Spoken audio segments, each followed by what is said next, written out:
కరీంనగర్ అడవుల్లో మాటు వేసి ఉన్నాం.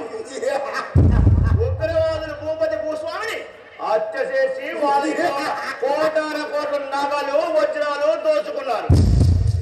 హంతకుల కోసం పోలీసులు నిద్రాహారాలు మరి వెతుకుతున్నారు. రాజేష్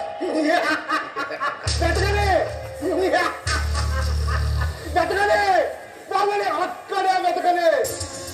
మన రాత్రి కళింగ ప్రాంతానికి వచ్చి రహస్యంగా ఉన్నామని వాళ్ళు చచ్చినా తెలుసుకోలేరు. రాకేష్ ఇంకా ఎంతకాలం కదా ఇక్కడ వచ్చి వారం కూడా కాలేదు, అప్పుడే ఇక్కడ నీకు బోరు కొడుతుందా? బోరు కొట్ట ఏమవుతుంది దాదా? అక్కడ వారానికో మాటలు రోజుకో ఆడదానితో మజా చేసేవాళ్ళు. ఇక్కడ ఆ రెండు కూడా లేవు కదా. అసలు మనం వచ్చిన ఉద్దేశం కూడా అదే కదా. తొందర పడుకు రాకేష్, మనం చెయ్యాలంటే ఇక్కడ కూడా మనకు చాలా పని ఉంది. పని గురించి కాదు కదా నా బాధ అంతా. అందమైన అమ్మాయిలు పరువు పట్టినట్టుగా ఉంది. మరీ అంత ఆరాడు పడక రాకేష్. అసలు మన వృత్తిలో ఉన్నవాళ్ళు అనేక మంది ఆడవాళ్ళ మోజు వల్ల ప్రాణాలు పోగొట్టుకున్న మంది ఎంతో మంది. ఆడదని ఒడిలో చచ్చినా సంతోషంగానే ఉంటుంది.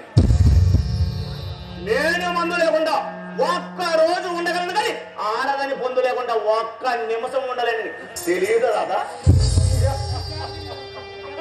తొందరపడక రాకేష్, ఆ ఏర్పాట్లన్నీ రెడీ చేశాం. అసలు మనం ఇక్కడికి వచ్చిన ఉద్దేశం కూడా అదే కదా రాకేష్.